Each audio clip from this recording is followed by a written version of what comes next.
Welcome to part 2 of the Nathan Cruz episode.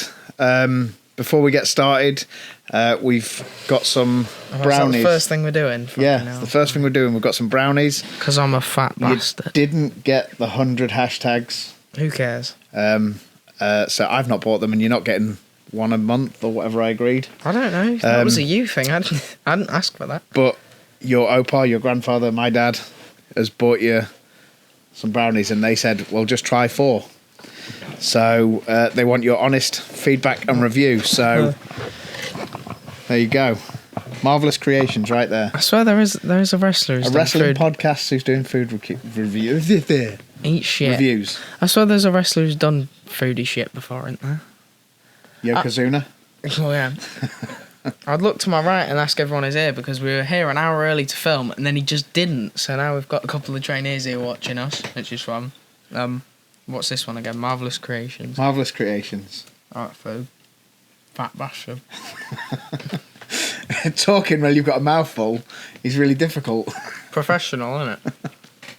So I'll say what's new while you're chewing on that before you can give your review. You don't have to eat the whole thing. You just take a bite and then you can eat it later. I'm going to eat the whole thing. I'm a fat bastard. What's new is this top. Well, it's not a new top, but may as well be with how little you wear it, you bastard. Man United are shit, aren't they? Yeah. Yeah, they did a Spurs. Yeah. Which is incredible. Spurs are champions of Europe, which is great. I don't think anybody back... yeah, there's a Sheffield Wednesday fan over there. Rotten. Barry Bannon's ball. You're not football at all, are you? Me? Yeah. No chance, no. You're not football at all? No. Okay. Yeah, so I can't even put the second camera on right now, so I can't even show you who's here. Wait there, I'll take a picture. I'll add this picture in. There we go. Don't put your finger up. Get your finger out of him. Put your finger down. We're fucking PG on this, all right? Okay, so thoughts on that Marvellous Creations? I had it at WrestleMania. What are your thoughts on it? She wants a review. It was good. Wow. I know. Well, you're not going to get sponsorship if that's your review, is it? No, it was good. It tasted like a brownie. I don't know. Was the popping candy? It was Marvellous Creations, innit? Of course it was popping candy, you dickhead. Well, this is what you should be saying. Yeah, you can taste the popping candy and the Marvellous Creations brownie tasted like Marvellous Creations. Fuck me. It's good.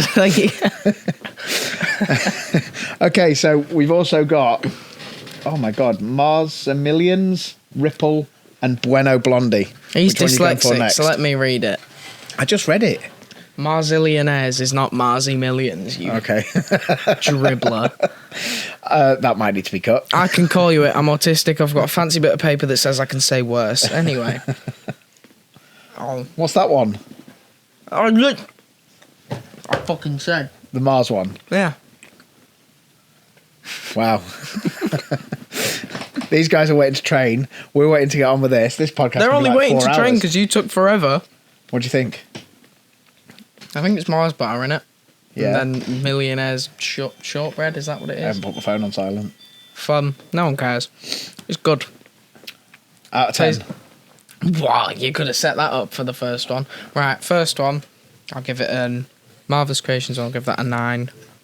And then I'll give this one a 6, because I just like Marvellous Creations more. Oh, okay. Hello, mister. We're filming.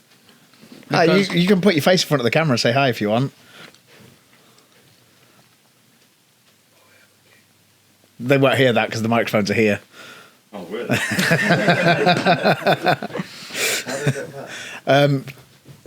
Just walking, mate. The magic of editing is how. That means he has to cut it. Huzzah! All hail the king. A talk with the peasants. So that's a 6. Yeah? Okay, so what are you going for next? I don't know. It's just weird. I'm just eating in front of a camera. It's odd. Well, we talk a lot about food in this episode later on in the episode.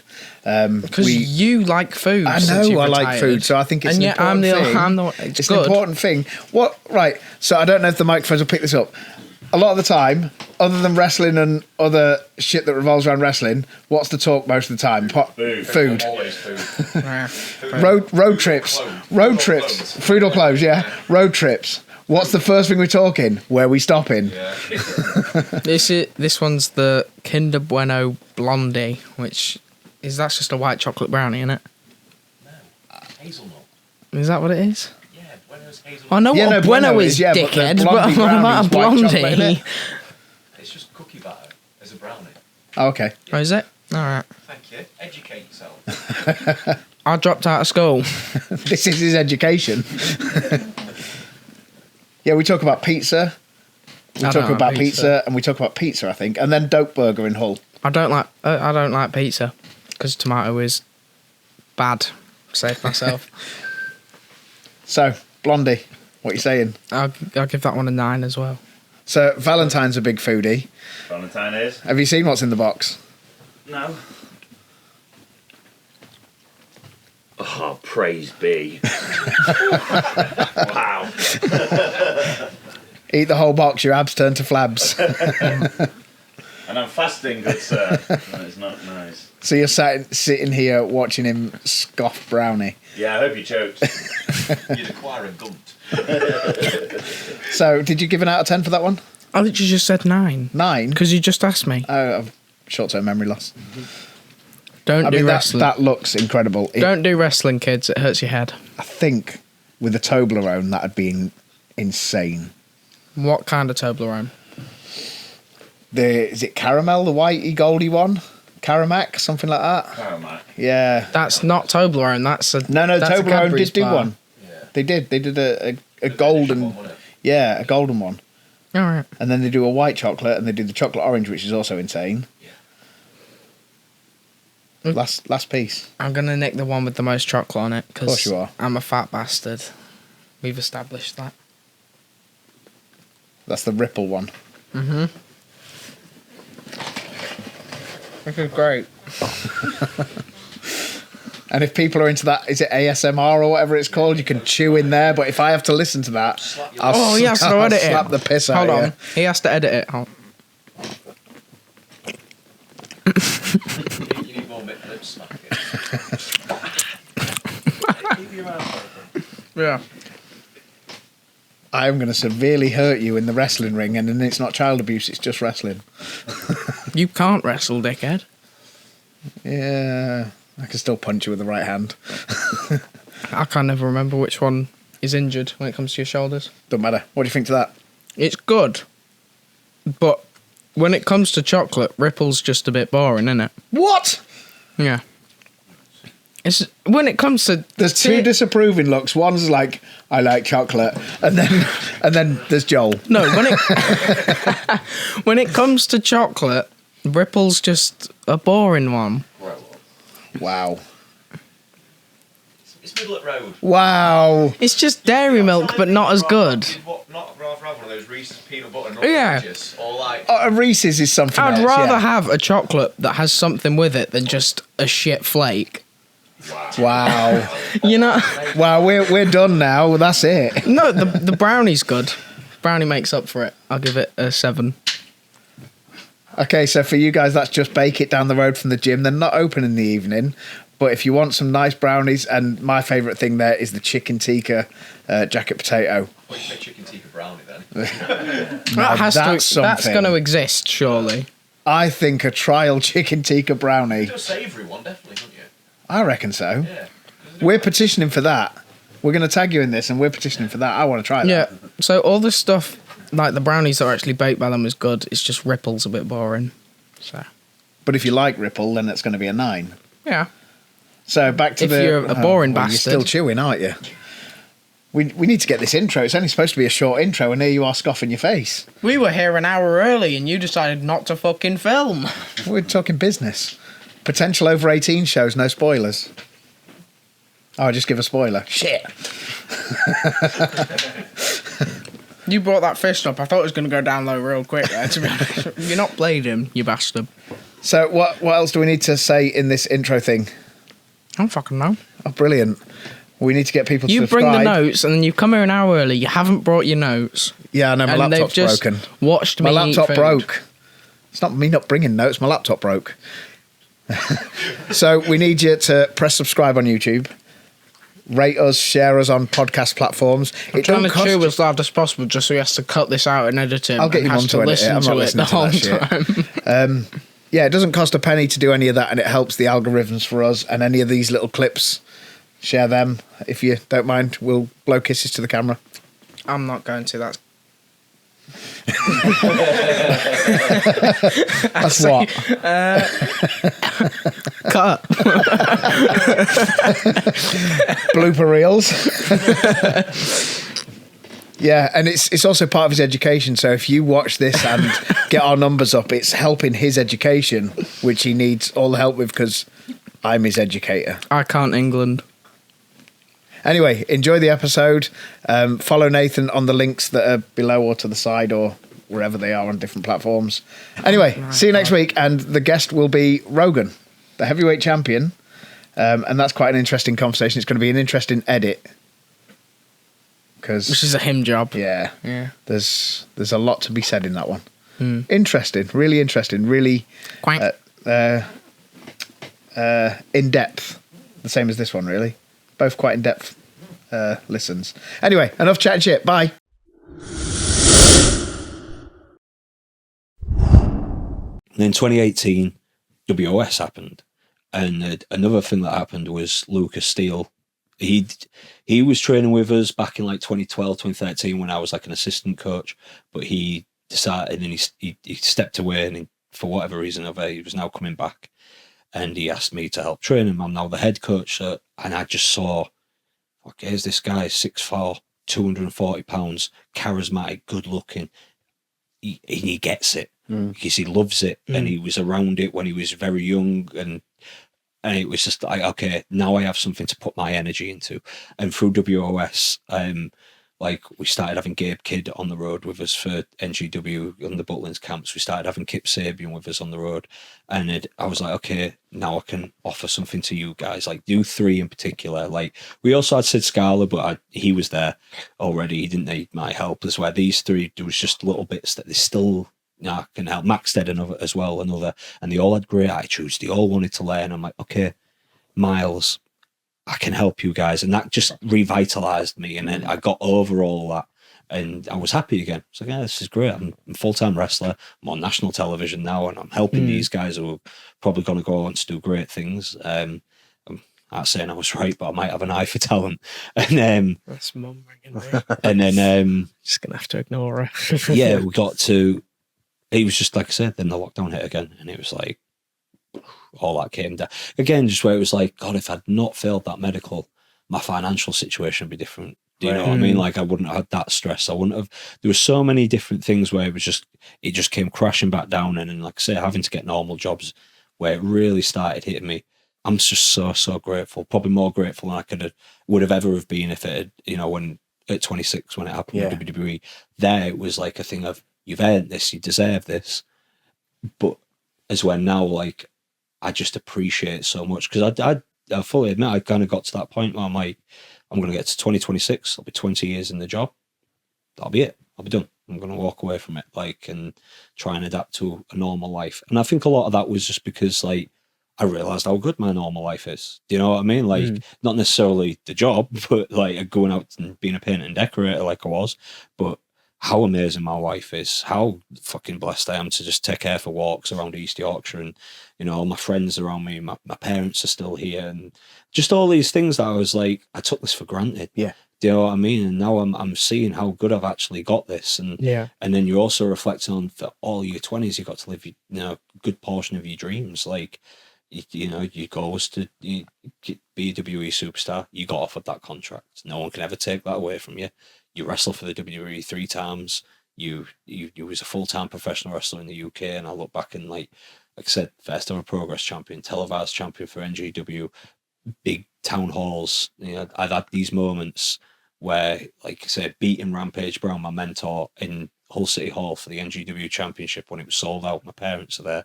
This is getting televised on local TV, and do you know what I mean? Yeah. You don't realise that stuff at the time because you're so focused on forward. Get there, and then you look back and you're like, fucking hell, that was actually pretty cool. Do you know what I mean? It's a lot more than what some people I went to school with saying.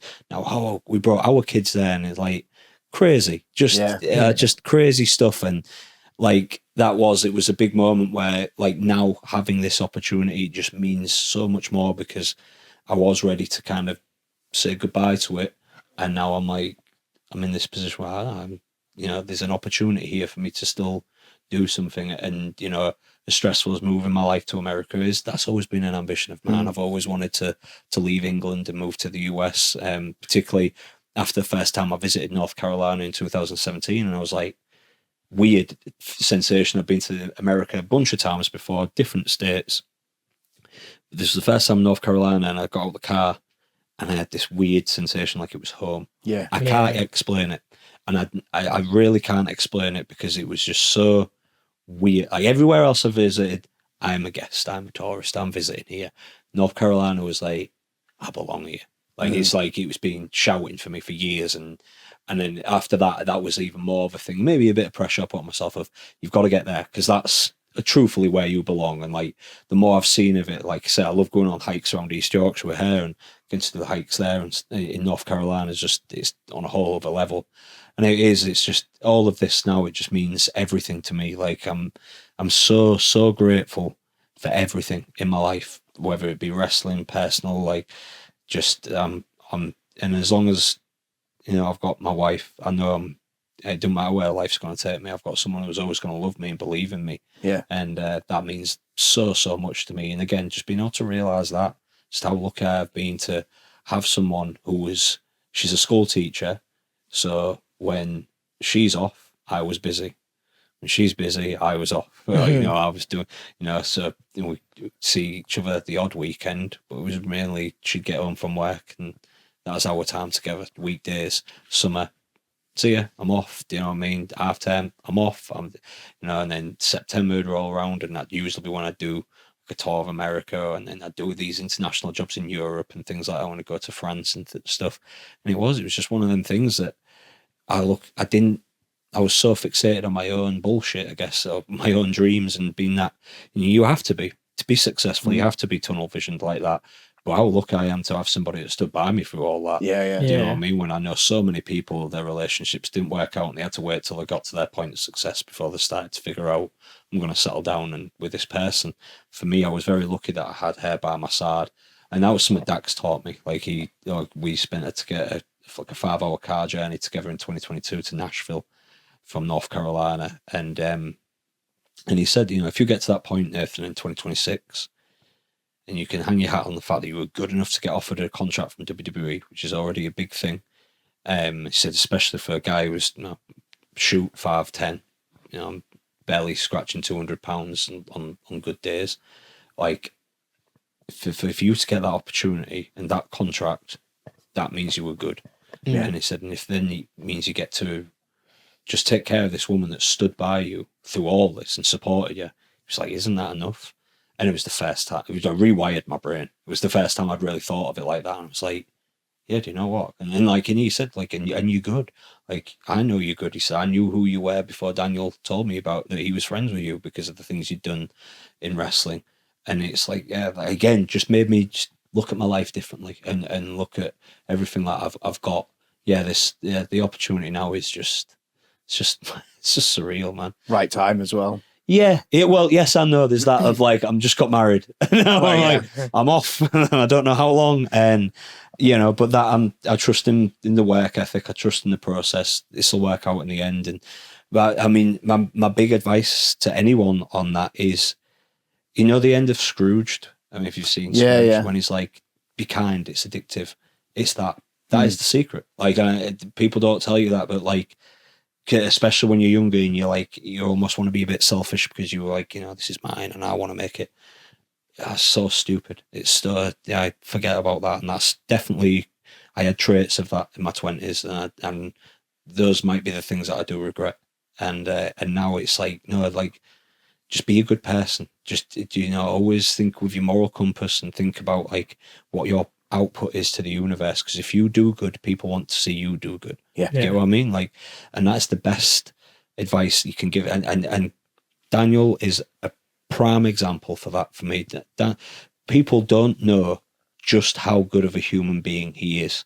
the things he's done for his friends, his family, his community, you would never ever know about, because he doesn't do it to be thanked. He does it because it's the right thing.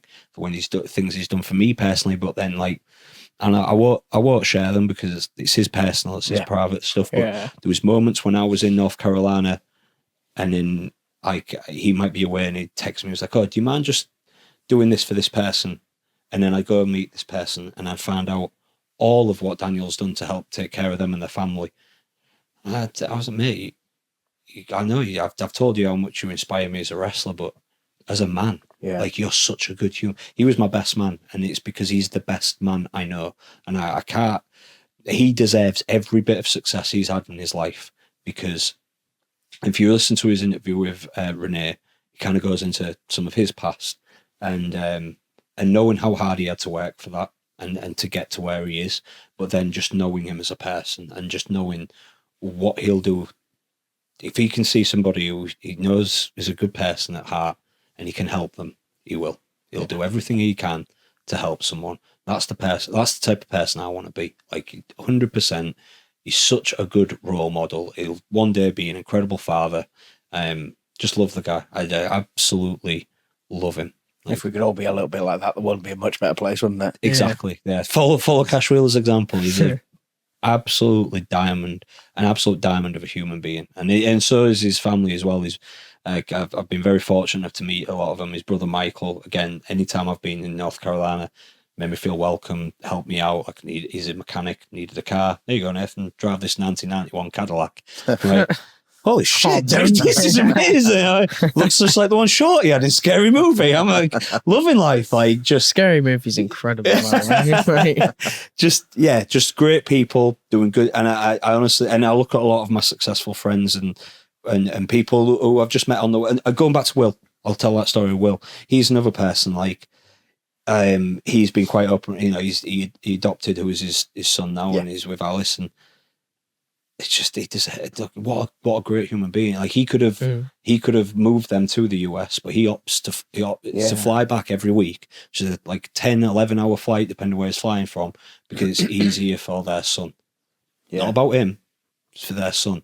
And I just have so much respect and admiration for that. And years ago, so the story with me and Will, years and years ago, when Will first started, all those little detail things that I spoke about, and I hope he doesn't mind me saying this, he lacked them. He lacked that aggression, but obviously superhuman athlete, like 1 in a million, like holy shit, things you see him do. You'd look for the wires on him, don't you? Yeah, exactly. Exactly. So, but to me, I was like, yeah, that's what he's got, but everything will fall apart when he'll do an Irish whip over a strike and his facials out there and stuff like that. And that had got around that I'd said that to someone, and I think he thought that I just didn't like him personally. And that broke. I was like, no, I ain't got anything wrong with him personally. He's very polite and respectful. Like, so I made a point of progress this day, and I said, no, Will, it isn't that. It's just this. Like, and what I said about the holes in his games with wrestling, and he said at the time, you know, I worded it badly at 24, and how he responded to us, it wasn't the most mature, but we got on amicably from there. But there was always probably that little bit. Anyway, so that was in, I can't remember, maybe 2014, something like that. Years later, he'd done his first tour in New Japan, and we were both on a show, Hope, and it was him, Ryan Smile, and Jake McCluskey. I remember it was the first time I seen Jake, and I ended up getting him on the NGW team because I thought I was like, I've never seen you before, you're brilliant. But Will was, all those things that were the holes in his game had gone. He targeted them, and his aggression was there. His facial expressions, how he engaged with an audience, and so I made a point of taking to side and just said, "Well, you pissed on my chips there. Well, like you fucking class. Like the way he was throwing. I think it was just some corner stomps that he was doing. That was like the way you were doing them, man. It was great aggression, your body language, your facial expressions." And he said he appreciated it, and he said, "You know what?" He said Jericho had said something similar to him when he got to Japan. And he said it kind of resonated what I'd said to him back at Progress. And I said, oh, well, you know, and from that point on, we always had just great mutual respect with each other. And then, but we're both still probably a bit ego-driven. Do you know what I mean? So there was still always that thing. And even when we did WOS, got on with him, but we didn't get to talk or bond. Then when we did one PW, dare I mention that. But when we did it, like, and we'd done that, We'll blank that out for Becca. and we'd done Progress, there was just we were both completely different people. Egos had been checked, like, and we just got on. And I really got to know Will the person, and he just, like, again, as a wrestler, I don't think there's anybody that's earned my in-ring respect as much as him, because again, he was this superhuman athlete, and he could have relied on that for the rest of his life. Well, for the rest of his in-ring career, until it would have caught up with him. But he heeded those lessons, and he adapted his stuff, and he became, again, that guy has very, very few holes in his game, and every week I watch him at AEW now, something that I might have seen when he first got there is now been ironed out. Producer, probably Dean Malenko or somebody like that, has said, "Hey, Will, like, that was awesome, but what about this?" And he's clearly learning, clearly growing every time he goes out, and he just gets better and better and better. But again, just as a man, to have the respect, the mutual respect between ourselves, and to see everything that he's done there to step up as a dad, I have all the admiration, and to see how many people he's helped. The Aussie lads, Gabe Kidd, Dan Maloney, Robbie X, even myself, like, is a big part of this opportunity came because Will was willing to put pen to paper on a reference for me, and it meant a world to me. Like, the things that he said, he's just a great person, just a really good human being. Again, someone that, in my opinion, deserves all his success. But again, it's because he's a good person. Yeah, like, I always, like, the cream rises to the crop. He's never been bitter or resentful or anything like that. He could be the most arrogant bastard in the world if he wanted to, because he's so talented. Do you know what I mean? It'd be like a Shawn Michaels of the 90s, that you'd be like, yeah, God damn it, he's a dick, but he's so so good. You know what I mean? Like, you'd pardon it. And he isn't like that at all. Like, again, if he can see people who can be helped, or he wants to help, he will help them. If I'm honest, that's the first few times we were backstage, there was a hi, the typical wrestling hi, how you doing? Yeah. But nothing more than that. And in my head, I kind of had that perception of him. Right. And then it wasn't until one of the shows he was running, and then WOS, where I actually got to speak to him and realised what a nice guy he is. Yeah. Like, unbelievably nice guy. And we shared a passion for Nando's, so that always helps. that was the connection. Yeah. Anybody who loves Nando's is a best friend of mine. Nando's is like, it unites people as a whole. Yeah, it does. It has. It's united people globally. Like, we went to a lot of Nando's on those WOS tours, actually. Like, big table over us. It was like, the best one was the Welsh one, right? Because it was right outside the venue. Like, right. Right near us. Yeah. It was a good. Yeah, good. I forgot you were on those tours with us as well. Yeah. Like, I forget which ones we've seen each other at, but yeah. And was it Southampton as well? That was just across the road. I remember towns by Nando's. That's really bad. How good was the Nando's? I think the happiest I've ever seen this guy is we were doing a show in Leeds, and it wasn't the best show ever. The area boarded up windows were like, this is going to be a difficult day, this. Yeah, drive like steel there. gates on house windows. Yeah. It was a real rough area. Yeah. We're driving there, and I spot a sign at the service station. I say, Dad, look at that. It's a Nando's at the service station. I've never seen him smile so Happiest much. day of my life.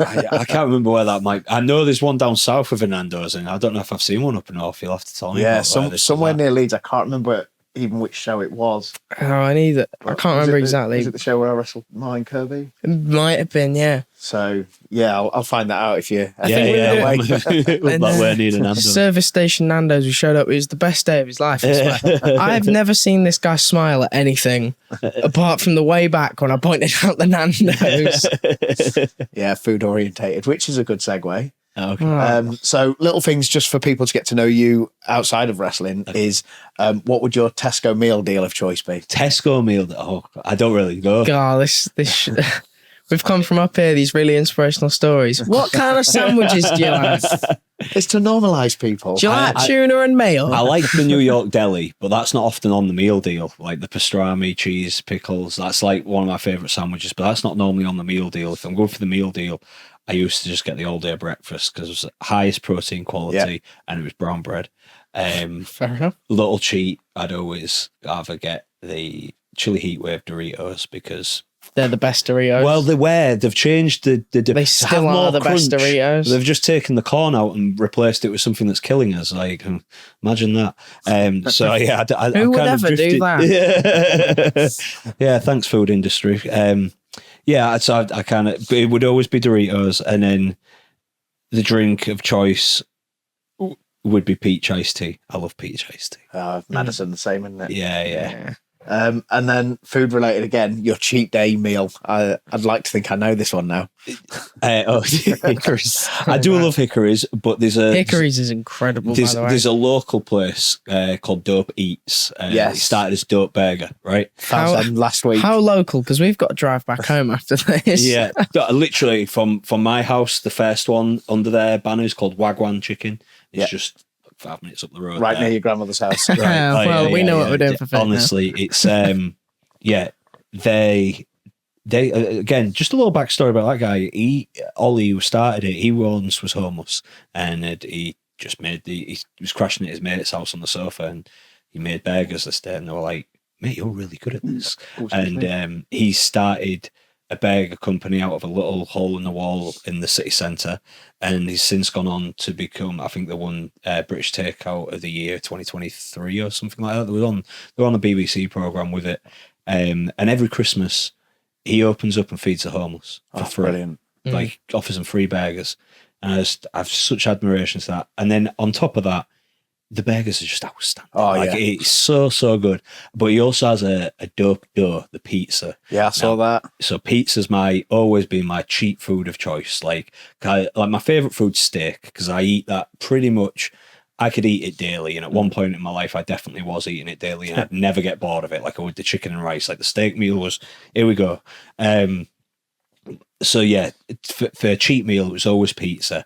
And the first time I had dope dough, I was like, "Wow, this is next level." Like, and I know good pizza because my auntie used to run a pizzeria down in Cornwall. Okay, and I was like, "Yeah, this is something else. This is how I hit 200 pounds. Yeah, exactly. that is always, if I'm having a big cheat meal. I had one at the start of the year. I did like 3 months straight where I was like, I'm eating clean. And then I had my first cheat meal, and they had buy one get one free on dope dough, and I was like, I know exactly what's happening tonight. So it'd be that, and the Calypso drinks.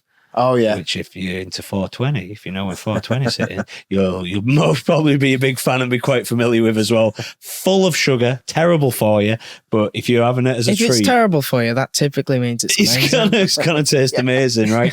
Yeah, and it'd always be the peach one of that, like the peach tea of that one as well. Just that's me at my happiest. I don't need booze or anything like that now. Likes me with just a good pepperoni dope dough and a Calypso peach tea. I'm good.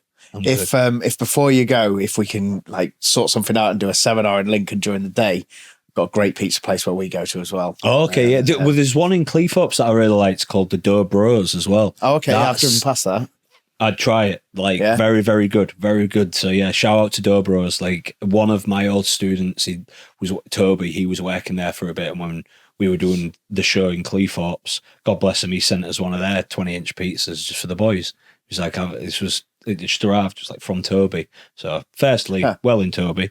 And we were all like, hey, this again, it almost rivaling dope dough. I'm like, this is up there. So every show now that's become our ritual after BWRs. We go to Dough Bros and they hook us up. One thing, if I were you, looking forward to America is cheat day meal. They do food differently over there. So again, I have to shout out another pizza place. Is a place called Eddie's in North Carolina. I want to say it's in Marion, North Carolina. I might be wrong, but I've become good friends. Eddie, who owns it, and his two sons, Sammy and Valdette. Great. Sammy and I still stay in touch. Last time I was there, he and his missus cooked a beautiful dinner for me and Gemma. Just again, the people there are just amazing. But yeah, their pizza is probably the best I've ever eaten. Like that is that good. And it was one of them that's so good. The next day you heat it up and it's still nice. Yeah. Like quite often with pizza, that's the telltale sign. Bang it in the microwave or the oven the next day and you this big rubbery thing coming out of your teeth. And like, oh no, this is just as good as when I ate it last night. I think Dan's even shouted them out on AEW before. Like someone had a sign saying Eddie's Pizza, Dan grabbed it and pointed to it. Like they're just next level. Like so good. If you're ever visiting Western North Carolina and you're coming to do like the Blue Ridge Parkway, do all the mountains and stuff, stop in Marion, stop at Eddie's Pizza because it's the best I've ever eaten. I think in Lincoln we've got. So I've been saying for a while, Do Loco. I even named a move after them. Okay, A nice. move that he can no longer do. That I can't do anymore. Yeah, but yeah, their pizza incredible, and they do monthly specials as well. So like once a month, we'll have a quick look, and depending. I mean, since I've been hurt and not able to wrestle, I've kind of thrown nutrition out the window. But once a month, we'll look at what their special is and go and get one of those. What did happen to you? Sorry, you might have told me before, but so we thought it was just the rotator cuff. It turns out I've Everything had bone but on bone the for so rotator long, cuff. it's turned into a gravel driveway, so there's bone fragment everywhere. Oh, the Christ. bone needs shaving back into place. The left bicep is on the verge of rupturing, which I didn't even realise. So they're going to take that off, reattach it, and try and remold the shoulder back into how it should be. Oh man. I was supposed to have surgery tomorrow, so Thursday, but it's been delayed because they actually got funding for some platelet therapy. So now we're just waiting for the machine or plasma therapy for the machine to spin the blood to be able to do the therapy Right, after. yeah. So Oh well, good luck with it, mate. yeah, It thank must you. Must be But rough. while I'm waiting, pizzas. Blessing in disguise just yeah. to eat food. Yeah, I can't do other stuff that I enjoy, so food is enjoyable. Food. Oh, Yeah, Mum, Mum has that's the messaged me to tell you that she's picked Madison up from school. Oh, okay. Oh, why? Have we run that list? No. No, it's, you don't uh, finish it's- that. it's- I'm thinking it was like three, right? We done 3 They hours. they always ring her. So Oh, right, rather than okay. me. Yeah, the other pizza place is New York Co. Liberty Okay. Co. Liberty Slice. I can't remember his name. Oh, So Liberty I'll make Slice. yeah Liberty Slice. I'll 'Cause make it's Dave. the massive one, isn't it? And they do the big New York Yeah. pizzas. Right, And they yeah, had yeah. the Cali Ghost Hunter. If you've ever seen him online. Oh no, I haven't. Oh, So right. he does ghost walks and looks for spiritual things, but then he started doing Nerd. food reviews. So he's I can't remember where he comes from in America, but he flies over here and looks for UK town, and he's in love with the UK, and he goes around doing food reviews, town reviews, and I'm obsessed with his videos. They're brilliant. And he went there and said it's the best pizza he's had outside of America. So Oh, that's a big statement. Yeah. So it's called Liberty Slice, isn't it? yeah. So and right I next need to to it, try you've it. got a little bar which is a gaming bar as well. So you've Nice. got all the VR all the way back to Ataris. Oh, So right. you've got a nice little evening. That's there. incredible. Yeah, that's Yeah. a day. That's a day out. Like Yeah. I'm like before I go to America, I'm looking stuff to do with like some of my mates from this area, particularly like Matty and the lad Andy, who did a lot of the editing for NGW. Like we've kind of grown up to get as close as brothers Yeah. as I've ever had. Like from growing up, because I was an only child. But yeah, that's some that would interest us. I go and have some good pizza and play on some retro games. Yeah, so yeah. That might be That's Liberty a Slice. good place. You've sold it to me definitely by Right in saying the city it's the centre. best place. And then you've got outside. what's the golf place right near it? Is it Glory Hole? Glory Holes. Yeah. Incredible, mate. Exactly what it sounds like. It's over 18s crazy golf course. So incredible. And the manager, if it's still the same manager, big wrestling fan. Oh, okay, cool. So whenever we take a poster there, he's like, well, if you ever want to film some promos in here, coming on a Monday before we open, I'll let you do it. So Oh, really? yeah, Yeah, gives you a place nice little place to go as Good well of if you it. ever wanted to come to Lincoln and hang shoot out some before you promos go. in the glory hole. Never been sending anything wrestling ever. That's how you sell tickets. Let's have a look what else we've got. Do you want to move on we've to got viewers' questions. viewers' questions? So I sent them to you. You sent They're them in to your me? phone. Ah, Yeah. What did you send me? I sent one on WhatsApp and then you read the one from Nikki Smith. Oh, right. You already okay. saw that. One on WhatsApp. It's a screenshot. So is it from another podcast, The Magic of Wrestling? Yeah. Yeah. So they ask, what? I'm going to read it as they've read it. Got another question for Nathan. What does he want his legacy to be in the UK when he decides to step away from wrestling, I'm guessing? Probably professionalism. I think that is like ultimately what I try to bring to wrestling is like, again, like I said earlier, just showing how you can, you don't have to rely on the merch table if you do this properly. Like the merch table is the supplementation. Like if you learn how to do this job properly, I truly believe that with this scope in this country for a promoter or a group of promoters to eventually get together and say, let's offer someone, a place in the UK for people to make a full-time living. Like NGW were very, very close to it. Like 2017 in particular, right up until the pandemic, I was under a contract with them, which gave me guaranteed money every month into my bank account. And I remember just thinking, this is a fucking dream come true, because like I can budget for stuff now. Do you know what I mean? As opposed to living by booking and hustling. Like as long as I honoured their 100 dates of the year that they'd give me, like I could still work elsewhere and I'd have that money coming in. They had a semi-successful YouTube channel at the time. There was travelling out of Hull to other places. They obviously had the Butlins thing as well at that time. And it was just like, this is it. It's a highly produced show with a good team, a training school behind it, and you're offering like, I won't say it's by now's standards not great money, but it was good money. It paid my bills and then still had me some left over. Do you know what I mean? Yeah. And I'd made the rest up from hustling on other wrestling shows that I do and the merch table and stuff like that. Like I say, that was a supplement. But I think that I'd love that to be my leg. I mean, even if that, I don't know if I ever would get into promoting, but even if I could just help people kind of navigate that blueprint of being like, like if you have a good relationship with a bunch of town halls that you can go to like 2 or 3 times a year, and you've got them dotted across the country, and you've also got a highly reputable, like Butlins is a highly reputable holiday camp, right? It's not, especially Butlins now, it's certainly not perceived as what it once was. Yeah. It's now is the high end in this country. You get that behind you. You've got a YouTube to use to help get your product out there. The big thing where I thought NGW dropped the ball was they stopped doing that show because they weren't seeing enough revenue from it. My argument was, why don't you do like a highlight show and then subscribe to Patreon? Like so many other YouTube channels. And they didn't for the longest time. To me, that was where they missed the opportunity. That if they'd have kept going with that momentum, I think that would have helped progress that to become that thing in the UK of going, well, if you want to earn a full-time living and you still want to get good exposure, you can go wrestle for NGW and they'll give you a guaranteed income. And I'd love to see somewhere in the UK do that. And again, like I don't think I'd ever be the promoter to do it, but I definitely have offered the blueprint to people and to the wrestlers as well, like how to preserve your wrestling and your body so that you can go out there, still engage an audience, still get them in, still sell tickets, but also come out of it and be able to do it all again the very next night. And I learned all that from All Star. Like, there's no way I can be that wrestler without All Star behind me, and they were doing that full time. That was where I learned that from them. So yeah, I did professionalism. I probably would say would be the legacy I'd like to. I say you've already cracked that bit. I would, but there was some juvenile things in my youth that keep away from social media, Nathan. Oh, I've got to find the other one now. Which I believe is on Messenger. Oh, you always have a little pop at me for being old and not working my phone. Look at you.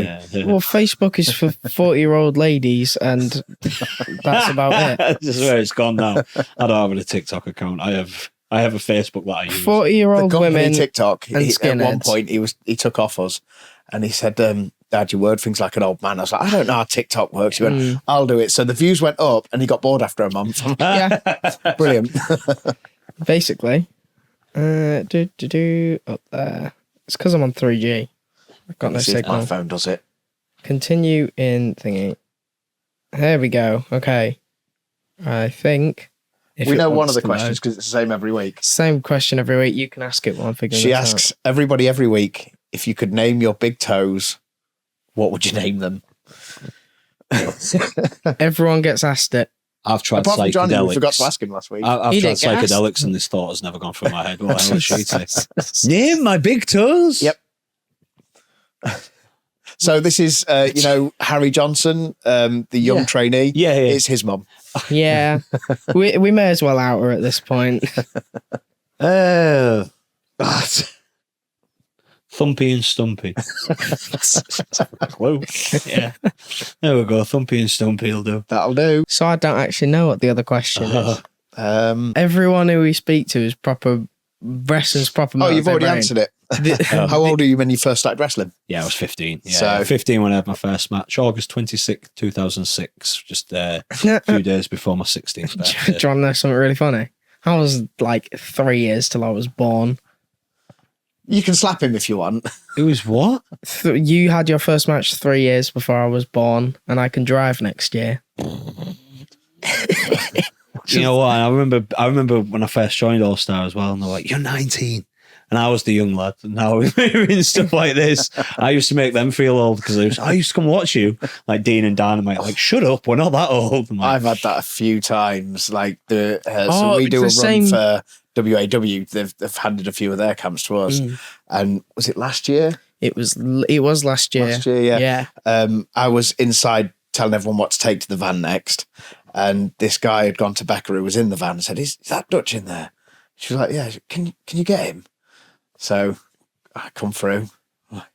I don't know if you know this much about me, but I'm really socially awkward with wrestling fans once the character's gone. Autistic. okay, all right. Yeah, I am being tested for autism. So I get if the character's gone, I find it really hard to talk to people who I don't know. Right. And he's like, "Oh, I just wanted to make sure it was you. I used to watch you when I was a kid, and now I've brought my kid to watch you." I'm like, "Oh, He brought their kid to watch. yeah." Oh, wow. That's yeah. a, And, I haven't and the had kid that wasn't one a yet. baby. It was like 5 or 6, old enough to ask for a picture and a Oh, signature. God. Yeah. I've had people I trained with have now got kids who've come to, but yeah, I've not had Yeah. people watched me and then like that's the next one. That'd be Yeah. when I'm Yeah. like, It doesn't do anything for the grey hairs. Oh, that you yeah, notice in the mirror. So that's the worst, right? It's always the beard. yeah. I notice the thicker it gets, the more white start creeping through them. I wish it was just the beard. I shaved the mohawk off. This is why I'm always wearing a hat at the minute. And that is grey Is it now. getting- and oh. I'm wasting my time actually having hair on my head trying to grow out a mullet. So Yeah, keep growing it, kids. purely because he doesn't like it. It's funny, like some mentioned Matty and Andy, like they lost their hair. Like Myers is bald, Yeah. Andy's bald, so I grew mine out. It was like in That's literally why mine went 2019. pink. Yeah. It's like Just right, because it went grey, you needed something you're else to losing do. your hair, lads. I'm going to grow mine out just to wind you up. So- But that's now started to catch up with me. I'm starting to see the receding coming in here, and I'm like, oh damn it. I don't want to lose my hair.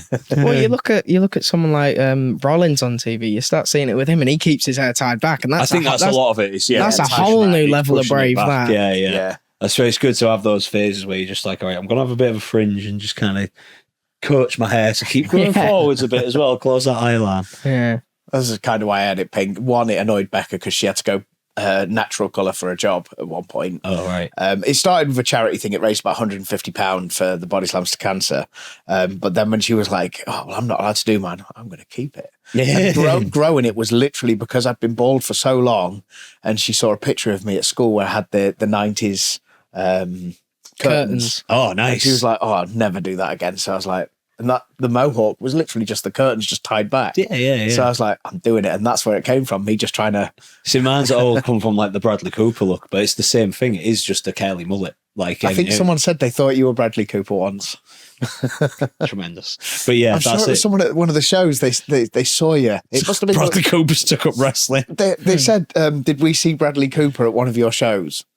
And it must have been the last one with Quill. At Yeah, Gainsborough. it might have been. Yeah. That was one of my favourite matches I've ever refed, by the way. Oh, thank you. Thank you. That very was much, was fun. It meant a lot to Ben, and like he said, like when he knew about this opportunity about me leaving, he was like, "Oh, I'm gutted that we never got to wrestle." And I was like, "I'm still here. Like, if there's any way we can do it, and I ask at Lincoln, like, I'd love to come do it with you." Again, just because it's not just that Ben's a student of mine, but I'd even say away from wrestling, like Ben's a good person. Yeah. I get on with Ben a lot. He loves South Park, so we always bonded over that. And I find it difficult to not like South Park. oh god, like yeah, to me it's just again the social commentary that show When did offers to people. I just think it's you guys get it. You're just laughing at them. You're laughing at them, and then you're laughing at the people who are laughing, who are judging you for it because you're like, you can't see this is both sides of the argument. You dumbass. Like they're just great. They're just I'm googling this. Hold on. When did South Park first air? Have you played the 97. video games?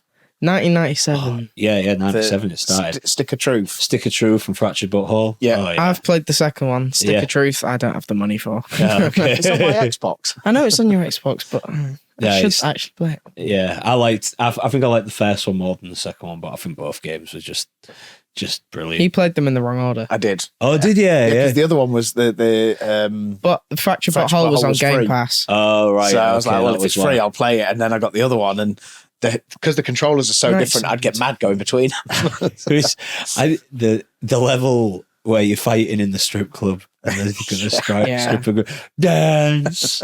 Just having that reference now, I was crying. I can't mate. believe my ex got a difficult to cameo get in there. through the game. It's so difficult to get through that game because you're just like, that's what made it difficult was just you're laughing so much. Like, Because they spent time writing it like an episode of South Park. yeah. Because the they first did- South Park games that came out, they didn't really have a say in them at all.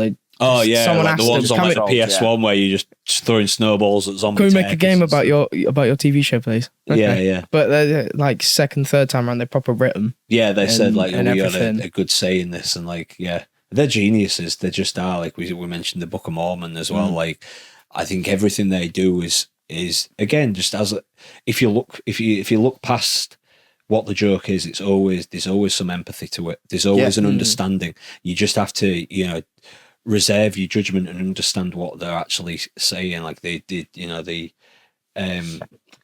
like the one that he does the interview on was always about like the Asian diversity one, right? Between the difference between Chinese and Japanese, and people like judging him for the impression and stuff like that. But he's like, you not understand that this is the point. I'm laughing at you Westerners for how that you can't tell the difference. That's the point of the joke. Like, and then you cut to the scene there. They're now calling this area of Chinatown Little Tokyo, and it just cements that's how ignorant the West can sometimes be. That's the point of the joke. Like, how have you missed that? Do you know what I mean? Like, and his wife's Japanese, right? As well. Like, I think so, Trey's yeah. wife's Yeah. Japanese. Like, there's so much to like where those jokes stem from. Again, you're not going to know that in the writing. And like he owned that, and he said, yeah, I'd be lying if it's a stereotype, but that's the point of the joke, is that Westerners have this ignorant, stereotypical view of people. Yeah, it's not and like we're the, laughing at that. Yeah. It's not like the Chinese and Japanese people made these stereotypes about themselves, is it? Exactly. It's the Right. Westerners, and that's what they're laughing at. That's the point of the joke. And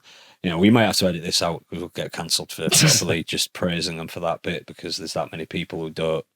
I just don't know how you don't see that point of the joke. So after his first match, he was the first podcast was talking to him about growing up in wrestling, right. and he said how tanning was weird. He'd never done it before. He found it weird, and he found his Asian heritage or his Indonesian heritage. And my first thought was, we might have to get rid of that, because people don't actually realise we're from a mixed race family. Yeah. So, because I'm so pale. And because but I'm white. when you look close, I've got the Oriental eyes, I've got the Indonesian nose. Like, we are from a mixed race family. And at first I was like, will people here, because people can be so quick to judge something they don't know, will they go, he's being racist? Yeah. But and I was like, no, leave it in. You have to explain that as well. Yeah. You know what I mean? Sad. Yeah. But when my Opa actually watched it, he proper Indonesia. Yeah. I've done something right there. So, the next part is, so we ask for a Hall of Fame person and a Hall of Fame moment. It doesn't necessarily need to be wrestling, but anybody you would put in your personal Hall of Fame, and any moment you'd personally put in your Hall of Fame. Ooh. Any person. They're already in it. It's Eddie Guerrero. I just think he's the greatest professional wrestler of all time, in my opinion, because there was nothing he couldn't do. Earlier, when I was saying, like, can I do comedy? Can I do this? Can I do that? Right?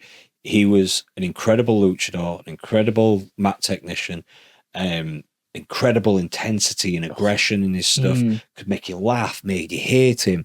And he's, when he got to WWE and the stuff he did with his promo stuff, one of the best tag teams. Los Guerreros with Chavo was phenomenal, and again doesn't get looked at, because at that time, like, tag team wrestling wasn't getting the attention it deserved. But the stuff they were doing in that tag division and at that time was very, very good. Like, there's some incredible tag team matches that they did. Eddie's just. Yeah, he's to me, he's a Hall of Fame talent in anybody's book. He should be, because there was nothing he couldn't do. And I think every wrestler will be a better wrestler if you study Eddie Guerrero from any of his eras, because you'll pick up things. Watch him in ECW, watch him in WCW, watch him in WWE.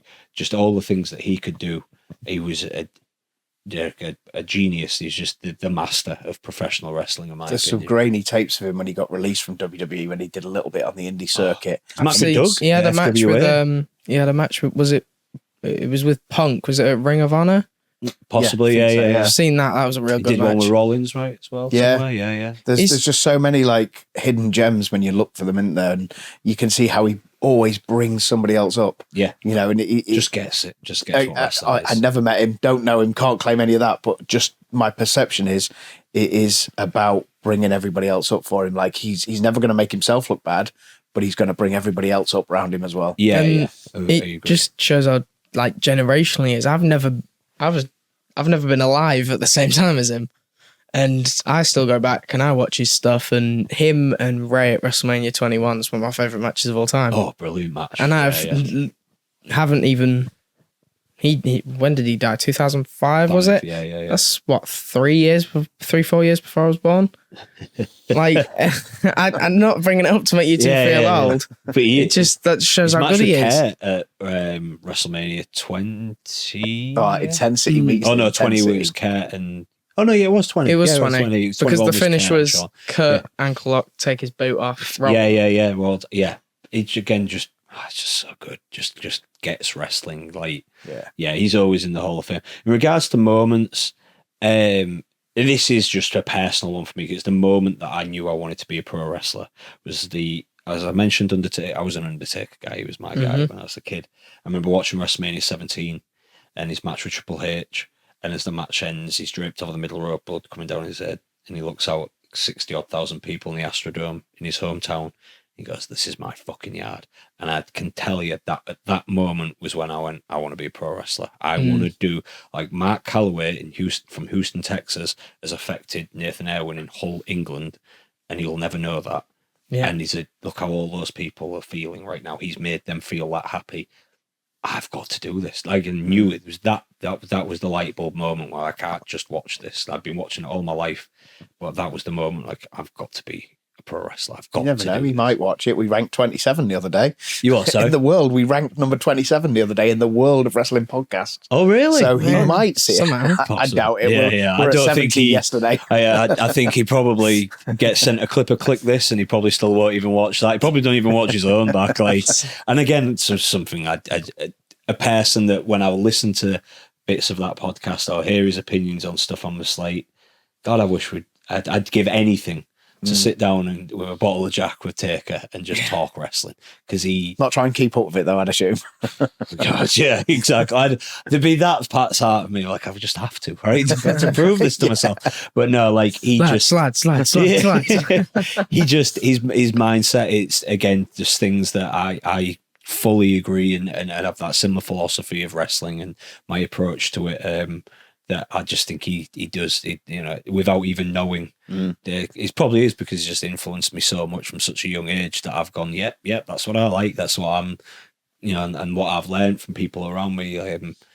Just an amazing brain for it, amazing talent, and that'd be peak for me to sit down and just chat about, not so much again just wrestling, like he always says, it's the camaraderie of being on the road and stuff. And it is, you develop a brotherhood, man. Like I always point at 2011 in particular. I was on the road so much.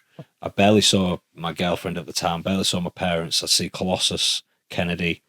We was married at the hip. We was traveling around in a little Toyota Yaris, like everywhere in this country for Brian. And we really were everywhere, from Weymouth all the way up to Air Scotland for him. And we saw it. We worked out. We was together 211 days out of 2011. Like it was like Jesus. we were just married at the hip. Just we used to wind each other up so much. I was 2 years old.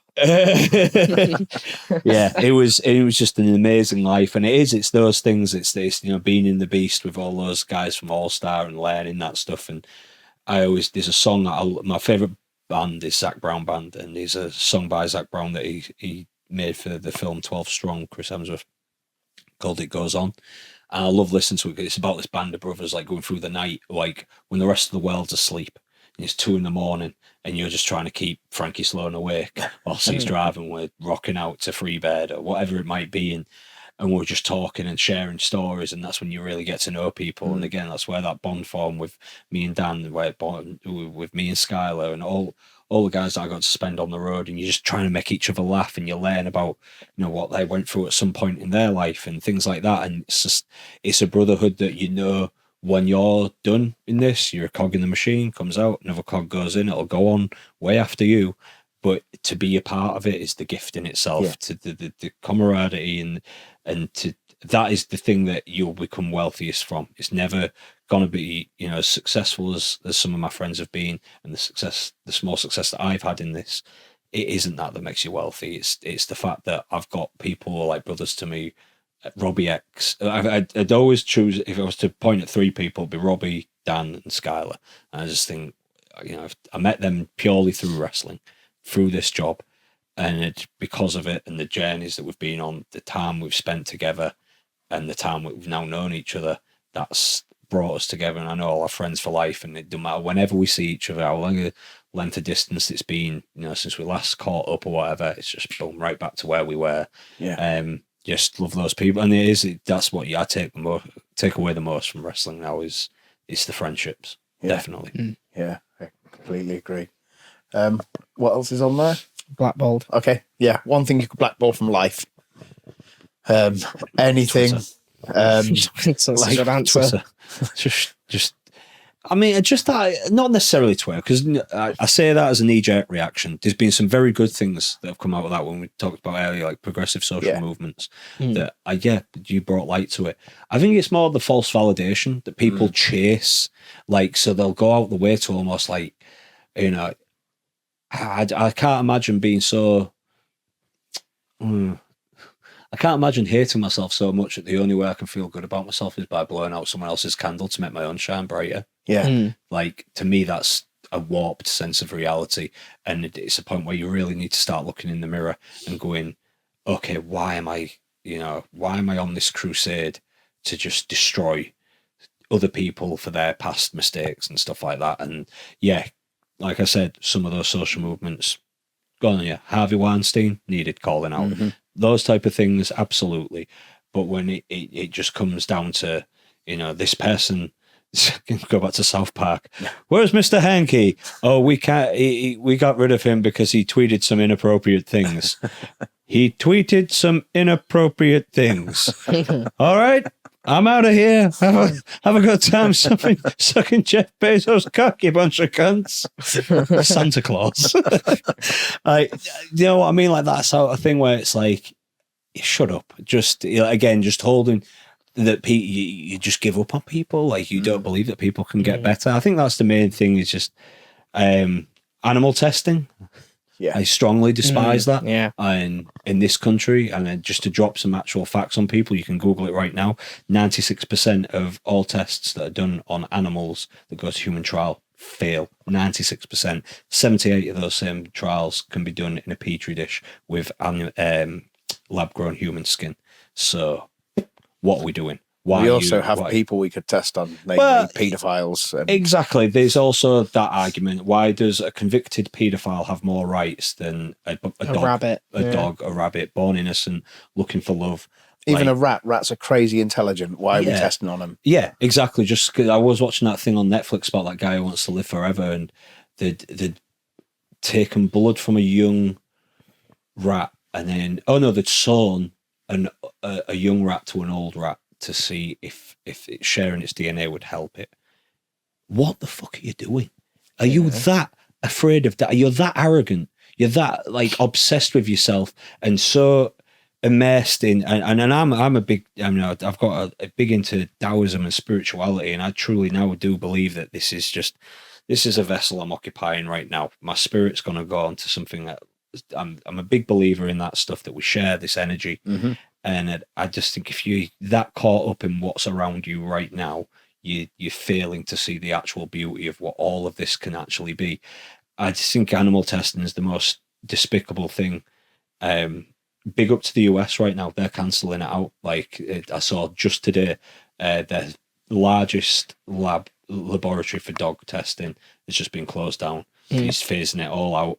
Have your opinions on that? And just because, by the way, just because I agree with one thing that Donald Trump does not mean I'm MAGA. Like, that's another thing. Blackball that, like knee-jerk extremism of like, you said that one thing they did was good. That must mean you agree with everything. No, that's being a centralist where you go, that's good, that's bad, that's good, but that's also bad. Do you know, like, I think it's a great thing. Yeah, cancel it out. Blackball testing on animals. It's outdated. It's absolutely, most of the science now is unnecessary. It's unnecessary, exactly. And just get over your own ego. We're all going to die someday. Yeah. Deal with it. Just grow the fuck up. Yeah, right? It happens. It's part of it. You were born, you will die. And I'm a believer you'll probably come back in a different form to something else. It is what it is. Like, just stop being so stupid and arrogant. And let's face it, in this country, it'll be because of a trade deal somewhere. Of course, 100%. Someone's taking money into back someone pocket. in government's getting something in there. Exactly. Yeah, like back pocket. And it always comes down to those type of things. And I just think if you're the type of person that puts finances over life, you're a disgusting person. And like you said, there's these people who have robbed other people's innocence. How the hell do they deserve more rights than an animal? Than a dog that just wants to love you. And that just wants to live. That's probably never got. And that's my other thing. Like when you go, the dangerous dogs list and all that stuff. It's a human problem. Do you know why you have to keep adding different breeds? Is because you ban one breed, so they get another, and they train them that way because it's a human issue. Like, I could rant all day about the state of this country and how stupid its politics and how outdated its laws are. And, we brushed briefly on cannabis, and like you said, a friend of yours had a real bad painkiller addiction like this. Do you know if you, like, you probably know Dean Allmark, he had a real bad, he had issues with his back and his injuries, and he was taking ibuprofen daily for 10 years. He ended up being submitted to hospital because it had rotted his stomach wall. Yeah. Ibuprofen. Yep. As of next year, you can go into any supermarket and just buy that. Alcohol has killed thousands of people, millions. Alcohol probably. Is way worse than, I'd say, like 70% of drugs. Statistically, it has killed far. Cannabis hasn't got a single fatality related to it, as where it's got emergency room hospitalizations. Emergency room, what's the word I'm looking for? Admissions. Thank you very much. Yeah. I dropped out of school. It's had emergency room admissions, but it's never had a single fatality yet. Yet tobacco and alcohol and sugar, which are all readily available, that are all been proven to be far more addictive, are still readily available. Make it make sense is all I'm saying. Like, it just doesn't, to me, make it. And it's one of the reasons I'm so happy that I'm moving to the United States, that they've had the foresight to start legalizing it and moving towards that, because yes, there is side effects. There is a side effect with pretty much everything. There's always going to be, but weigh it up. If you're saying, a big part of my high blood pressure, I've been told, was because of how many energy drinks I was consuming. Caffeine's a really difficult addiction to drop. 100%. Like one of the worst. Yeah, I tried. I remember my wife, for whatever reason, she was giving her coffee for a week, and she said the headaches she had and the withdrawals from it was just brutal, like absolutely brutal. I defy anyone to try and do 30 days without a cup, and look for what caffeine's in, or even a can of Coke. Do you know what I mean? Like, you're going to struggle. You really will struggle. And again, I ain't saying ban it. I'm more of moderation. I'm in the camp of education. Like, to me, like, you have these health warnings on tobacco. That's a good thing, but don't take that choice away from someone. Yeah. Like, if they are at that age that they can make an educated decision to go, I know this is bad for me. This is my vice of choice. I'm going to die at some point. I'm going to smoke. That's on you. That's absolutely fine. It's also why I do think it should be banned in public places. Like, I hate it when I've been in town with, I say my niece and nephew, like I say, Andy and Matty are close to me as brothers. So I've been around with their young kids, and, especially when Matty's little girl's in a pram, she's getting pushed around, and there's a group of people outside of a supermarket, and they're all tabbing away. Yeah. And even some of them are the workers. And I'm like, why should she be inhaling that because of you? Like, you want to do that? Cool. Fill your boots. That is your choice, and I'm all for that. But it should not be allowed in the street. Like I say, I would, if cannabis was legalized, that'd be something that, again, like within a radius, if you're out in an open field and you can't see anyone for, you know, hundreds of meters around you, okay, fair enough, that's your thing, do it. In the privacy of your own home, go ahead and do it. If you're walking down the street and a child can inhale that, fuck you. You're selfish. You are a selfish person. There's no other way of looking at it. You're only thinking about you and your need. Anyway, I'm ranting about the state of this country. No, I'm with you there. I We think could we've go had forever. private Let's face it. conversations about how I'd love to move to Amsterdam and Yeah, like- Why don't you go back? so there's a couple of reasons. So Becca always said, well, parents were still alive. And I agree, like, my dad's like central to our family. But even he turned around and went, don't fucking live your life for me. You know, if you want to move there, not even Amsterdam, just any of the other towns where we've got family, just do it. Don't live for other people, live for yourselves.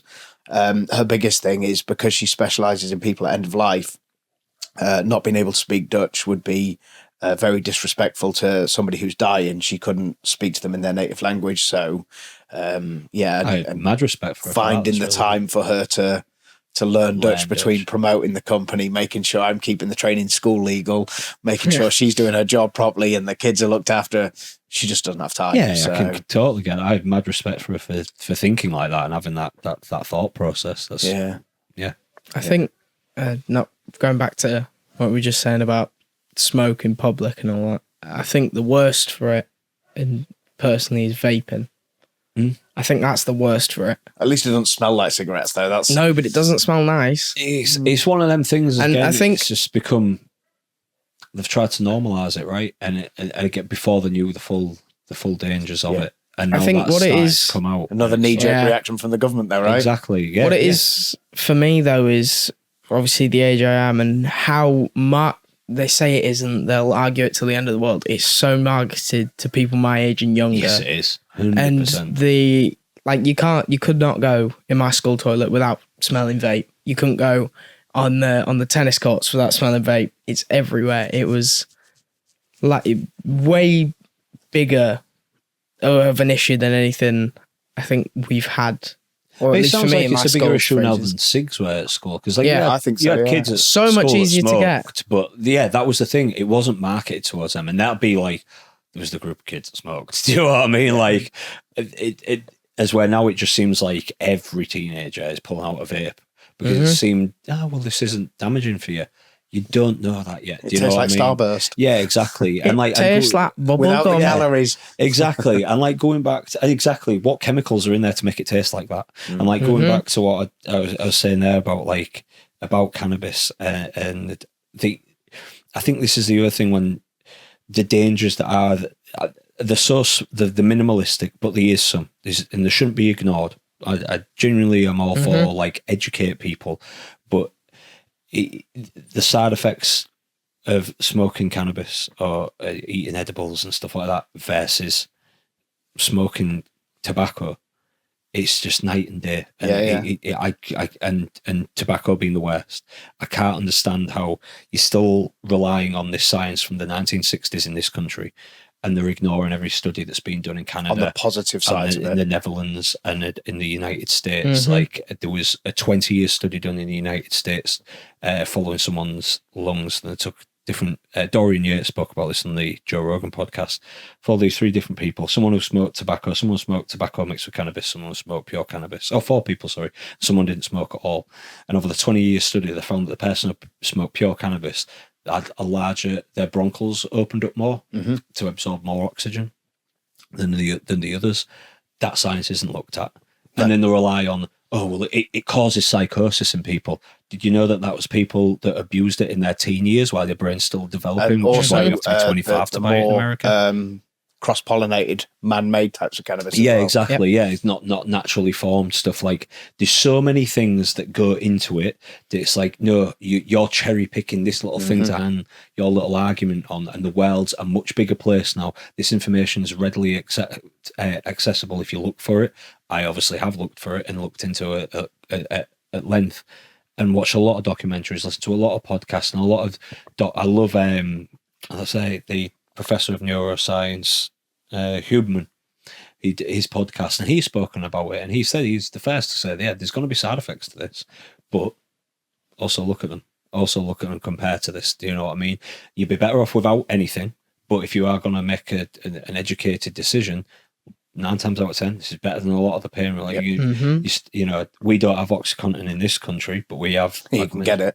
You can, well, but you can still be prescribed tramadol. Yeah, you can still be prescribed stuff that have like fentanyl inside of it. So it's an for extremely me, it addictive was substance. tramadol and morphine. I was going to say liquid morphine. And what's the one? Diazepam to help you chill out and sleep. I would get every week a month's worth. Never had a liver function test, never anything. They just kept giving it me. Terrible. Like, do you know what I mean? Where's the normality? There's a few in that? people I know that went down that rabbit hole, and it's like, yeah, like I said, there might be some side effects to smoking cannabis. You might have some short-term memory loss. You might get a bit of a cough, but overall, the health damage done with the pills, the health damage done with alcohol, the health damage done with smoking, is 100 times worse. And again, and sugar's the big one though. It's just like, you don't realize, you talk on and on about wanting to rescue the NHS, the amount of people who wouldn't have diabetes if and sugar tax isn't the answer. No. It's education. Just educate people properly, for fuck's sake. Like, sugar can be a good thing if you have it in moderation at the right time of the day. You know yourself, from working out, you have a bit of sugar post-workout, spikes your growth hormone, helps you recover quicker, helps you grow bigger muscles. That's when it can be a useful tool. It can be useful just before that workout to give you a bit of an energy rush. Like, there's times it can be, just education on these matters is just, I'm a big believer in those things. Yeah, again, I'm sitting here sounding like I'm a big pro drugs advocate, but like, I just the one with cannabis just doesn't make, like, I looked at even this, if we're looking this from a financial point of view, right? Yeah. Right. So in California, their population is something like 38.6 million people. We have like 60 million people in the UK.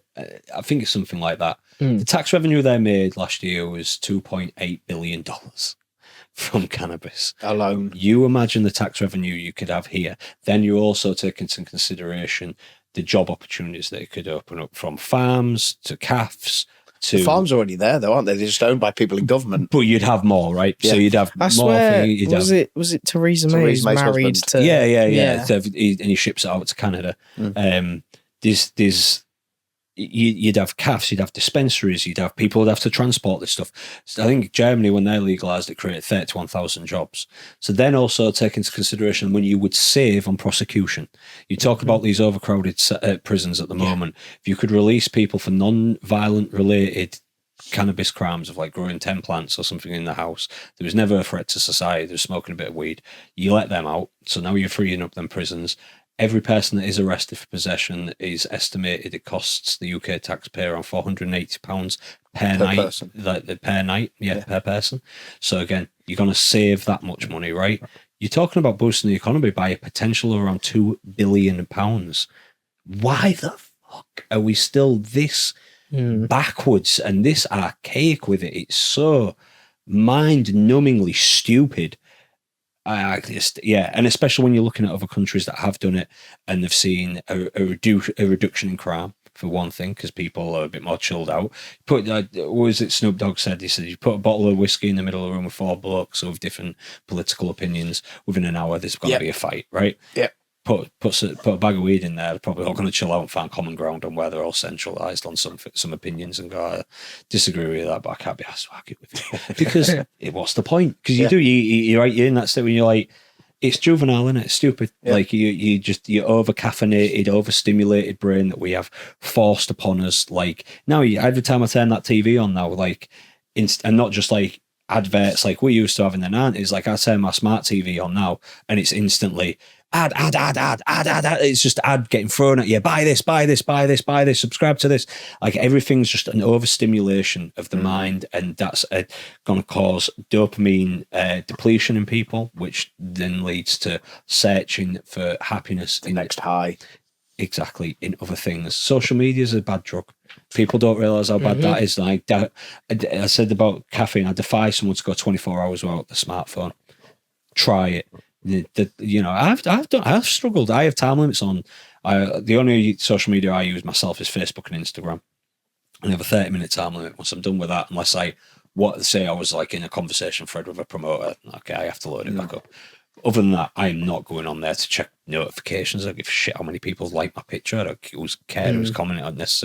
It's not important. Like, that really isn't important. What's important that I've got the dishwasher to empty and load. I've got stuff in my life that needs doing. Like, that's such a distraction, and you see it. So many people go, "Oh, I don't have enough time in my day to do this. I don't have enough time to go to the gym and take care of myself." Put your phone down and exactly how many hours have you spent on social media this week? And 9 times out of 10, like, people have averaged about 6 hours a day now. Like, 6 hours. The amount of kids that I see just flicking through an iPad, and that's all they're doing is just watching a daft reel of something that you're going to forget about in about 20 seconds, but it's give you that quick dopamine release, and it is an addiction. People have it, right? You don't realize, but and that's what these algorithms are. Like, my Instagram reels are really weird as well. That's what I mean. Like, they suck you in, and that's the whole point. They're doing it on purpose. Is because as long as you're on there's engagement, and they can get these ads in, and you might buy something. And it's just, the whole thing's toxic to me. And it's stifling creativity. And it really is a stranglehold on it. I was watching a good documentary the other night on a show I used to love as a kid called Art Attack. You might remember I remember that, right? And it was like, this show was on CITV, and it encouraged kids to be creative. It encouraged you to household objects. Yeah, household objects, art, and you don't get things like that now. It'll be some 20-year-old who doesn't want a job, but was just going to commentate on one of the episodes and point out things that they don't like about it in the modern world. It'll last about 20 seconds, paint things from their narrative, and leave you going, "Oh, that was funny. Next one." And that is it. Like, so then where's the inspiration for them now? You're just going to get to that point in years that you're just going to laugh at what they will laugh at. It's like an inception of like, just where's this going to, and you see the lack of creativity in all forms now. Like, you'd think that that'd be a thing that would boost it. But I find the most successful, like, YouTube channels and stuff like that, are people that grew up in the 80s and the 90s. People who are now in their younger years, they're resorting to desperate acts. Lily Phillips. Yeah, you know what I mean? Oh yeah. Do you know what I mean? Like, where it's getting, okay, this is going to get dangerous. Where, at which point, some of the things that they do on I think Black Mirror just did a thing on it where, like, you'll go on a website and do daft things, and people, I'll drink a mug of piss if everyone donates up to this amount. So everyone, it's only $1, so everyone's donating up to 1,000 people. Oh, I've got 1,000 viewers, I'm now drinking urine. What the fuck are you doing? Do you know what I mean? Like, there's loads of that genuinely, that sort of thing I've seen online. It's shocking. And it's all because, like, and then they'll, I'm all for people doing their own thing. Obviously, I follow the dream as a professional wrestler, but I mean, it's these type of things really are dangerous because it's got a ceiling on it and a low ceiling. At some point, and they go into it in that episode of Black Mirror, right? You drank the piss. What are you going to do next? What are you going to do next? What are you going to do next? And it's just going to escalate, and it's going to escalate. And I do worry about where it goes. I do think, there's another thing to go back to all the problems in this country. Why the fuck can somebody set up a Facebook account without any form of identification? When you're supposed to be 16 to be on the platform, and you apparently want to protect kids, well, you should have some form of ID. And secondly, the amount of I've had 3 imposter accounts made of me on Facebook. Friend Andy, he's just a lorry driver. Someone made an imposter account of him. What is that about? Do you know what I mean? Like, just stealing his image. To do what, though? Do you know? And that's the alarming thing. Like, you say one thing, your actions say a completely different thing.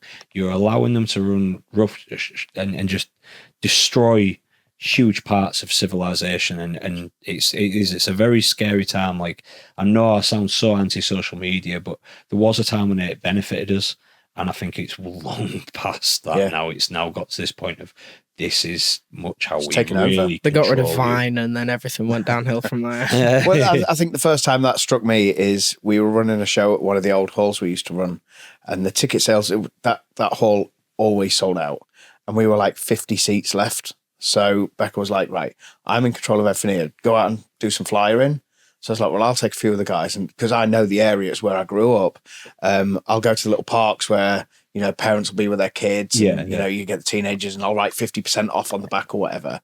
And I went around all these parks and the only people were there were teenagers, and they weren't even interacting with each other. They were just on their phone. There were no parents with their kids, apart from one park where there was a parent there. The kid was swinging itself and the parent was just Oh my God. like that. And like, I know I get my phone out when I've been with the kids or with my brother's kids. I'll take a picture or a video of them, but it's constant. They're not watching their kids either. Unless, yeah. Blows my Even mind. when I'm walking here, unless someone's calling me, I'm not picking up my phone. I'm invested in that time with her. And I just couldn't imagine. And when I'm with my nieces and nephews, yeah, same. Like, I can't. I've seen it before. I've seen people just walk down the street, they're pushing the pram, got a dog on one lead, and again, same thing, they're just scrolling. I'm just, you're not. It's easy for me to say because I'm not a parent, but to me, it's just, you're just not a good parent. You shouldn't be a parent. Like, Were you in the car? Me, some woman just put a pushchair into the road and then stopped, let go of the pushchair and started on the phone. I was like, Yeah. shocking. I'm going home for the day now. Like, I'm done with the rest of the day. I'm not. Shocking, isn't it? But again, it's that point of like, I don't always judge them because I realise that's an addiction now.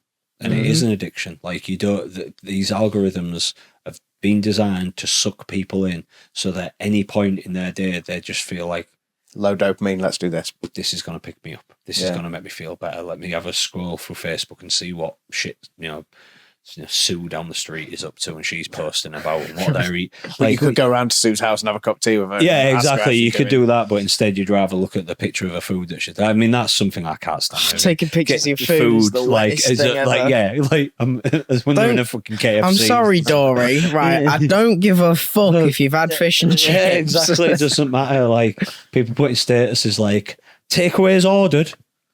Who gives a fuck? Eat it. Cool. Do you know what I mean? Like, I just. See, I am guilty of that. I will a fish and chips one because I've got family in other parts of the world. They can't get it, but they know it. Okay, So, like, right. my aunt in Florida once flew over to Grimsby, or she flew over to England to go to Grimsby just for fish and chips. Just for the chippy. yeah. The thing is, right, I understand taking a picture of your food and sending it, sending it privately in a message to someone, but putting it on your story, oh, look what I've had to eat, guys. Who cares? Yeah. I'm not going to say what I'm thinking. It can become across very pretentious, I find, as well as some places. People like, you're eating at I'm like that at Christmas though, you know, when people do those posts and it's like, Santa's been, and there's all those presents, like, good for you. You're trying to make yourself look better than you actually are. Exactly, it's a privilege. And you can afford that. Good for you. But you don't need to share that with the world because there's someone out there who's had to work 3 jobs to afford just one present for like, and are you going to be the reason that they feel like a bad parent? Are you going to be the reason that they, that kid looks and goes, oh, well, they got all this. Look. Do you know what I think? That was going to be my point there. As a parent who does that, I reckon Santa thinks you're a wanker. Yeah. Sit on that. It is the kid though. The kid looks at the kid next door and goes, "Well, we're only next door. Why did Santa bring them all the presents, but not me?" Yeah. And exactly. again, we throw all this into Santa. That I think we should appreciate what the people who buy the gifts do a little bit more. But the whole I agree tangent, with you, society, we've got Santa, right? So we're stuck with that for It's another 50 that years at magic least. and imagination, and I get that. But I agree wholeheartedly. Like, when I was a kid, I had so many, like, I'd have like a couple presents from Santa, but then I'd have a couple presents from my parents, my grandma, and like, it'd be like, oh no, they got you this, they got you that as well. Like, and I was always taught that, like, whatever I got, I don't need to be telling everyone about it. Do you know what I mean? I can be happy and ride my new bike or whatever it might be, but you don't need to be bragging about it because and the older I get, the more I do see that, and how society has, really changed with that mentality and not for the better. Like, it should be a thing of like, check your privilege, man. Like, and it's easier for me maybe to see that because I came from a council estate, and like, I know that I didn't have much, but then I meet other people in my life who had even less. Yeah, and do you know what I mean? It's like an eye opener to me. Like, oh, I thought, I didn't have that much as a kid, but actually, I did really well. Like, we didn't have much money, but I wouldn't necessarily. I never went on holidays abroad and stuff like that, for example. But I was quite lucky that I had a PlayStation. Do you know what I mean? As a kid, because there's some people that can't even afford that. Like, I had more than 2 wrestling figures. Well, they had 2, and they just got them from a car boot sale. Like, I had an unnecessary amount of wrestling figures. Yeah, you got all of mine. I looked after See. mine as a kid, so they were always passed down. And so, well, yeah, there you go. Like, it's so. yeah, there's just so much about it now. I just hate that, like that. Oh, Santa's been. I just think, oh, fuck off. Who are you impressing here? And again, like, oh, it's for the grandparents. So we'll send it. Send it to them. Or better yet, there's Boxing Day tomorrow. Go over and show them. Yeah, show them. Spend some time with them. With Christmas, it was always Christmas Day would be Santa, then a couple from me dad and mum, and then Boxing Day would be we'd go and it'd be my uncles, my aunts, my opa. We'd go eat and have Christmas on Boxing Day. I don't know if that's a typical traditional thing or if it's just our family. We did it because of Kyle living with my mum, Thomas on and off with his dad doing Christmas there. I think a lot of people do that type of thing. It was always Santa showed up on Christmas because he's just part of it. And then Boxing Day would be your family day where you'd go and you wouldn't whack it on social media and Betty wouldn't give a fuck if I had a dinosaur or not, right? So it's about spending time with your family as well. I mean, that's something that's family's so important, man. Like, and I again, something that I was so fixated on my own goals, my own ambitions for so long. And it's not as I've got until I got older and I've kind of been humbled by life. You go, no, yeah, this is truthfully now. I love wrestling. I always will. I love being out there. I love doing what I do.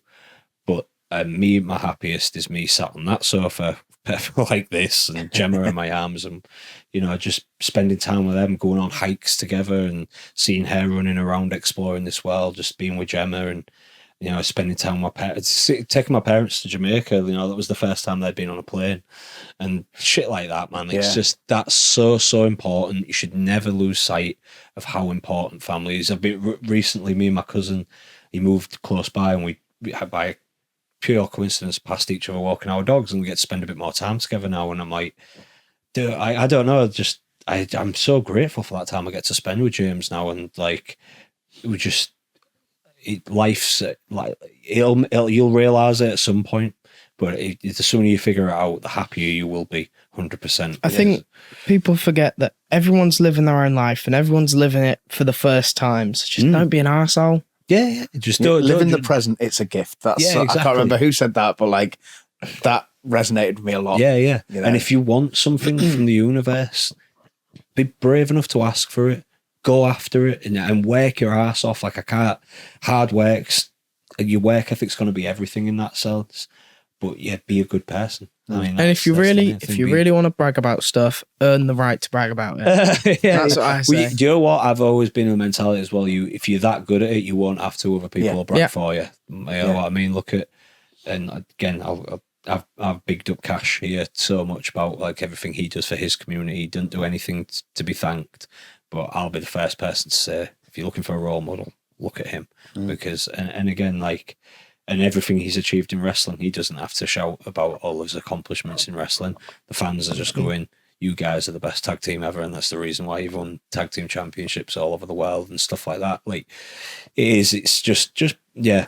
If you're good at it, you don't need to blow your own trumpet. Like, just be a good person, work hard. Yeah. I'm just looking at that camera. I'm trying to tell what battery it's on.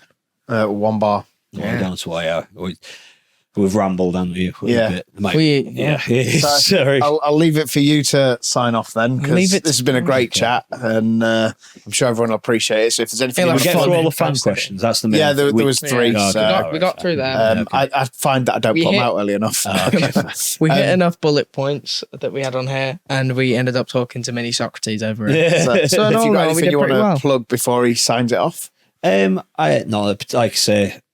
If you want to follow me on Instagram at Nathan_Cruz90, don't add my private account on Facebook. If it's got Erwin after it, it means I do not want wrestling fans associated. I even have that within people within wrestling as well, adding me, and I'm just like, are you me, mate? You at shows, but do you know what I mean? Like, I'll be cool with you and we'll get along with you, but I try to be as much of an open book I've been in this interview with. This a big part of my private life's my private life. Please respect that. And I never post much on my social media, on my Instagram, about like my private life, but I'll put a picture up of me and Gemma after our wedding celebration in the UK. 3 guys tried following her. Do you know what I mean? Like, oh, but we follow Nathan. So fucking what? the right. Fuck off. stay the fuck away from my family. You have no right to. Like, you just have no right whatsoever. You know Nathan Cruz, the entertainer, and that is it. You don't know Nathan Erwin, the man, and you certainly don't know his wife and his mum. And the people that do get these friend requests, my mum will text, who's this person who's literally been in my mum's inbox before, like giving her shit about something I've done as a character. I mean, this is going back years ago, but I just, mum, like, you know, for me, it's water off a duck's bollocks. You just have to just ignore these That's dickheads. a new one. just have to ignore these people. But yeah, you have no right to do it. Yeah. Instagram at Nathan_Cruz90. Is it X Twitter? I don't know what it is now. I think it's X. Is it X? Okay, so there is an X account under the same handle. It's currently not being administered by anyone. I think it is going to be soon. I've got somebody who I'm talking to about it, but you won't be interacting with me, and I'm more than happy to say that's a place to share. Like, if you want to see what I'm doing, you want to see where my wrestling's going, follow that for that reason. But you're never gonna get and people DM me as well. Do you know what I mean? Like, I know it sounds rude, but at this age now, I've got people in my life who I know I want to speak to, and I'm never gonna turn my nose up to somebody who's just saying thank you for, oh, we enjoyed watching you, awesome, cool. But if you're coming to argue with me and you know, share your political opinion, that might be different. You to mine. cheated. Yeah, exactly. Yeah, things like that. I'm just like, you know, like someone who might have seen this and seen that I've said that I'm a pro cannabis guy, right? And it's, well, I actually totally disagree with you. Cool, all right, yeah. That's and if I want to have that debate, I would do. But you know, if I don't know you, I don't. It's just one of them things. Like, just respect my privacy, man. Like, I see it happen to so many people. And it's happened to myself, like I say, when people start messaging my mum or trying to follow Gemma. Fuck me. Once you open the floodgates as well, it just gets worse, doesn't it? Yeah. Because they'll tell people. That's the thing. I just never do. Just I say younger me when I was, there might be a promoter, and then I got to like 25 and I just went for this mad call of like delete, and I've got my friend requests a mile long, and I just got to the point I don't even remove them now. I just ignore it unless like, because it might be a person that like I know them as a wrestler, and then I don't know the shoot. I can't remember the shoot name, and then I see them again, and I see them again. Oh, that's you who added me. All right, fair enough. So I'll leave it there. So I can it's accept. not just me. Just Exactly. So I'm like, you're cool. You're good people. I'll let you in. That's cool. But yeah, for wrestling fans who don't know me, I'm just like, no, of course you're not getting acted to my personal Facebook. Why the fuck would you? Like, well, we'll link them in the description. Yeah. Just put my Instagram on there. Just get put the my right Instagram account. on there. Yeah. Well, thanks very much for your time. Really appreciate it. Thank you. Down to you to sign off then. Signing off. Let us know if we're shit again. All the 5-star ratings and the subscribing. I don't know what we're on. That's a him job. Santa Claus doesn't care if you bought your kids a load of presents. Goodbye. Bye.